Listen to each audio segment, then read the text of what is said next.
Hello, students of Standard 8 students of Sadhana campus. In social science, we had seen last time about the spheres of the earth, in which we had learnt about lithosphere and hydrosphere. Chapter 2, what is around us? This we will see. We had seen about different spheres of the earth. They were lithosphere, hydrosphere, biosphere, and atmosphere. We discussed about it. Lithosphere, hydrosphere, and now comes atmosphere. So, what is atmosphere? A sphere of air that wraps the earth from all the sides is called atmosphere. यानी कि हमारे आसपास जितना भी gaseous part है, हमारे आसपास कोई भी हवा है, तो it is around the earth, तो उसको बोलते हैं एटमॉस्फेयर. तो इसकी लेंथ कितनी है पता है? It is 1600 kilometres from the surface of the earth. उसकी हाइट इतनी extended upwards up to 1600 kilometres from the surface of the अर्थ.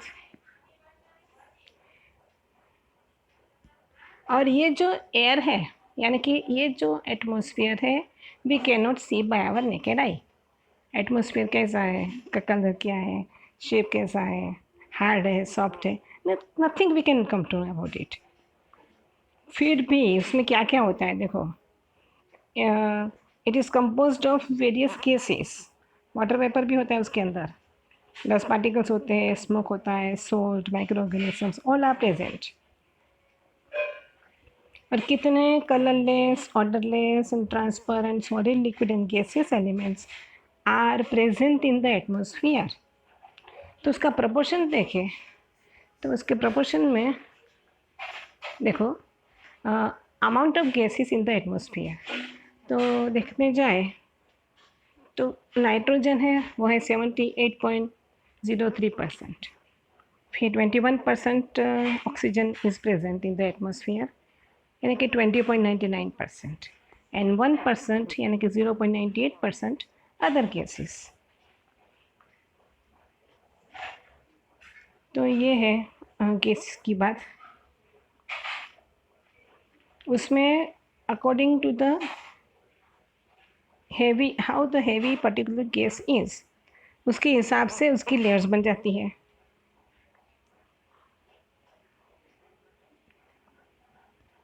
अब क्या होता है, if we go higher up and up,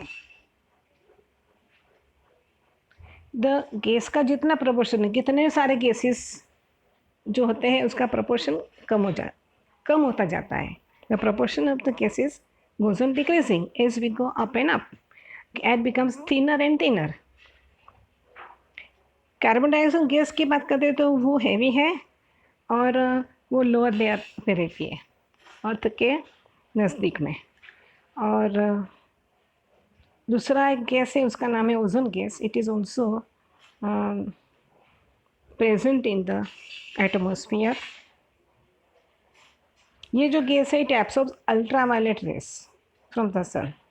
ये लेयर बन जाती है सबसे ऊपरी तली पर, ओजोन लेयर. ये पूरा एटमॉस्फेयर का लेयर है, उसकी ऊपरी तली पर ही इसका लेयर बन जाता है ओजोन गैस का. तो इट एब्सॉर्ब्स अल्ट्रावायलेट रेस. तो कहाँ से आते हैं अल्ट्रावायलेट रेस? सन में से. सनरेज जो आते हैं उसके अंदर अल्ट्रावायलेट रेज होते हैं. तो they are absorbed by ozone gas, and thus this layer of ozone protects the earth from excessive heat of the sun. तो आपने सुना होगा कि छोटे बच्चे होते हैं, या तो it is advisable to sit in open early in the morning. सुबह में होता है जब सनलाइट आती है, तो उसके जो रेज होते हैं उसमें अल्ट्रावायलेट रेज ज़्यादा होते हैं, and they are beneficial to us. तो छोटे बच्चे को भी और कोई भी व्यक्ति ओपन में उसका सन बाथ लेते हैं तो लेना चाहिए. अब गैस के अंदर, ये एटमॉस्फेयर के अंदर जो गैसेस हैं उसमें से ऑक्सीजन है, नाइट्रोजन है, these are the gases, because of this which many living creatures on the earth remain alive.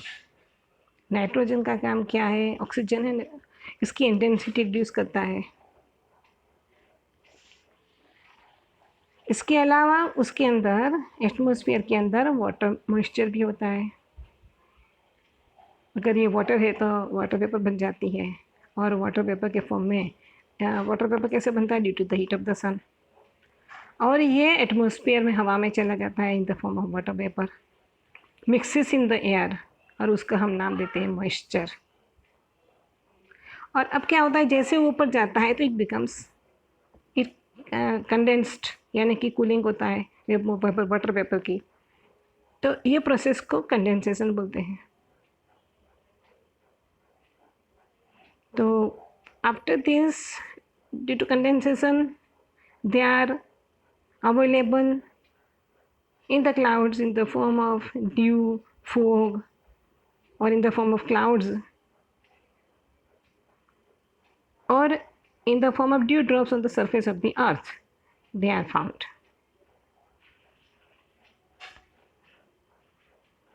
तो ये एटमॉस्फेयर है। एटमॉस्फेयर अलग अलग जगह पर अलग अलग होता है, जिसकी वजह से ह्यूमन बींग्स की फूड हैबिट्स के ऊपर, उनके क्लोथिंग पे, उनके हैबिटेट पे, कलर ऑफ द स्किन पे, उनकी इकोनॉमिक एक्टिविटी, सब में बदलाव आता है। जिस प्रकार का एटमॉस्फेयर होता है उसके हिसाब से इसमें चेंज होता है लाइफस्टाइल में। अब क्या होता है कि एटमॉस्फेयर में इसके अलावा डस्ट पार्टिकल्स भी होते हैं।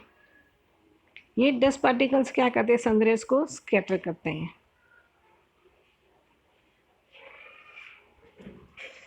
तो सनरेज आर विजिबल, तो इसकी वजह से, सनरेज स्प्रेड होने की वजह से या स्कैटर होने की वजह से, after sunset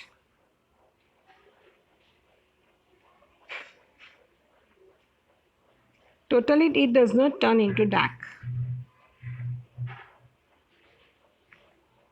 or immediately after night when the sun rises,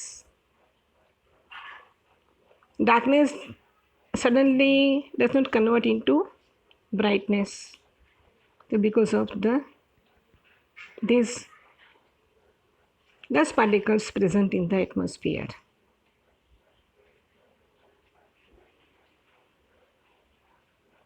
तो इसके बारे में है, due to this atmosphere only radio telecast, Doordarshan telecast, everything is possible because of atmosphere. तो ये हुआ एटमॉस्फेयर के बारे में। फिर ये है human life and atmosphere. Human life यानी कि ह्यूमन बींग्स बीच में आता है, मेन सेंटर में, because we are talking, because we are living in among this all these spheres, lithosphere, biosphere, atmosphere, hydrosphere, and we talk about all these things. So first of all, if we talk about the lithosphere, तो हम क्या करते हैं? We build our houses, big buildings, towers, etc. and reside there. फिर road बनाते हैं, रास्ते बनाते हैं, we plant trees, grow grass for the cattle, for grazing purpose. फिर खेतों में अनाज बोते हैं, अनाज पे पकाते हैं हम लोग, और वी कंज्यूम देम। तो ये सब लिथोस्फीयर की वजह से पॉसिबल है। फिर बायोस्फीयर, एटमॉस्फेयर की बात करें तो एटमॉस्फेयर में दूर दूर आसमान में एटमॉस्फेयर होता है। एटमॉस्फेयर में जो क्लाउड्स आ जाते हैं, बर्ड्स वगैरह they fly in the sky. फिर एरोप्लेन बताया है तो it also flies in the sky. फिर रेडियो टेलीकास्ट, टेलीविज़न का टेलीकास्ट, ये सब पॉसिबल है बिकॉज ऑफ एटमॉस्फेयर। हाइड्रोस्फीयर का बताया है, वाटर है, तो वाटर का यूज़ आपको पता ही है। It is first of all it is useful for drinking purpose, it is also useful for irrigation purpose. Besides this we do our household work, जैसे कि कपड़े धोना, बर्तन साफ करना, ये सब काम करना होता है तो वी यूज़ वाटर। तो फिर इस प्रकार से ये पानी है तो इसका हम यूज़ करते हैं। फिर बायोस्फीयर में आ जाते हैं लिविंग ऑर्गेनिजम्स, उसमें एनिमल्स को लेते हैं तो काउ, तो ये वुमन है, it is she is milching the cow, उसका दूध हमें मिलता है, तो वी डेट द कैटल्स, तो इसकी वजह से हमें उनका बेनिफिट मिलता है, वी कैन एक्सप्लॉइट देम। और ये बुलॉक है तो बुलॉक का यूज़ करके खेतों में प्लाव वगैरह करके प्लाविंग करके हम अनाज उगाते हैं, तो ये हमें काम में आता है। तो ये हुआ ह्यूमन लाइफ एंड स्फीयर। फिर आता है बायोस्फीयर। बायोस्फीयर की बात करें तो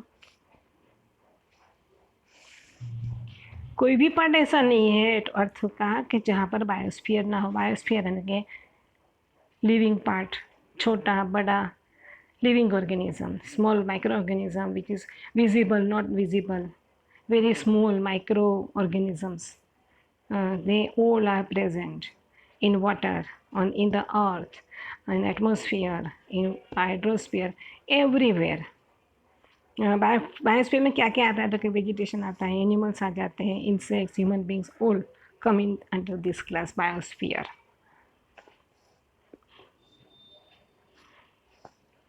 तो ये बायोस्फीयर जो है दो part, it is divided into two parts, existence and, जितने भी अर्थ में है तो वो नॉन लिविंग एंड लिविंग दो पार्ट में हम डिस्ट्रीब्यूट करते हैं अर्थ के जितने भी जो भी चीज़ें हैं उसको। तो उसमें दो पार्ट आ जाता है, उसमें lithosphere, hydrosphere, atmosphere is non living part, और animals, micro organisms, these are plants, they are included in living part.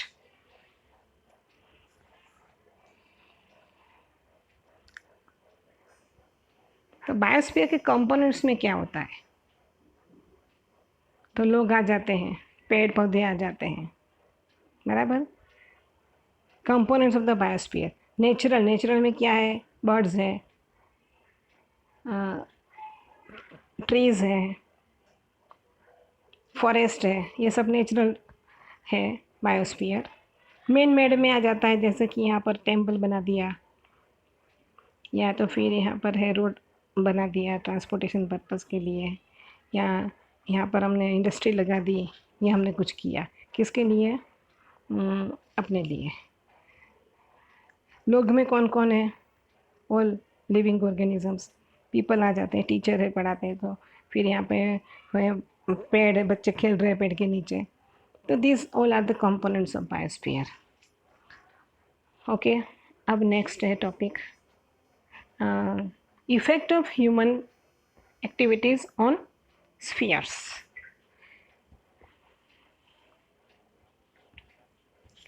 कुछ भी करते हैं, कोई भी एक्शन, कोई भी एक्टिविटी ह्यूमन बीइंग कर रहा है तो it causes imbalance in the different spheres. इसकी वजह से बैलेंस जो है बिगड़ जाता है स्फीयर्स का। जैसे कि एक for example nuclear testing, underground nuclear testing किया, फिर मिनरल ऑयल को एक्सट्रैक्ट करना ड्रिलिंग वर्क करके, ट्यूब में से ड्रिलिंग करके पानी निकालना लिथोस्फीयर में से, दिस ऑल कॉज इम्बैलेंस, तो these are called human activities. Dumping of waste from villages and cities along with the industrial waste into the water bodies pollute them. पानी के अंदर इंडस्ट्रियल वेस्ट को पानी के साथ मिला दो। फिर विलेज और सिटीज़ में जो भी वेस्ट निकलता है उसको ज़मीन के अंदर डंपिंग कर दो। शिप जाती है तो उसमें से ऑयल का स्पिल होना, ऑयल टपकना। फिर कभी कभी ऐसा होता है कि हमारे लिए क्वेश्चन मार्क है, प्रॉब्लम है कि what to do for the disposal of industrial and chemical waste. तो what we are doing, we dump them in water. तो इसकी वजह से कितने भी जो मरीन लाइफ है यानी कि एक्वेटिक लाइफ है तो इट इज़ एंडेंजर्ड, उनकी लाइफ खतरे में आ जाती है। फिर इंडस्ट्रीज़ में से जो हार्मफुल गैसेस निकलते हैं वर्कशॉप में से, फिर पावर स्टेशंस में से, व्हीकल्स में से, तो एटमॉस्फेयर को बिगाड़ता है। तो इस प्रकार से what we are doing, whatever the activity we are doing, we are disturbing all the spheres. We are imbalancing. We disturb the lithosphere, hydrosphere and atmosphere. Vehicles जहाँ पर ज़्यादा होता है वह कार्बन डाइऑक्साइड का प्रोपोर्शन बढ़ जाता है।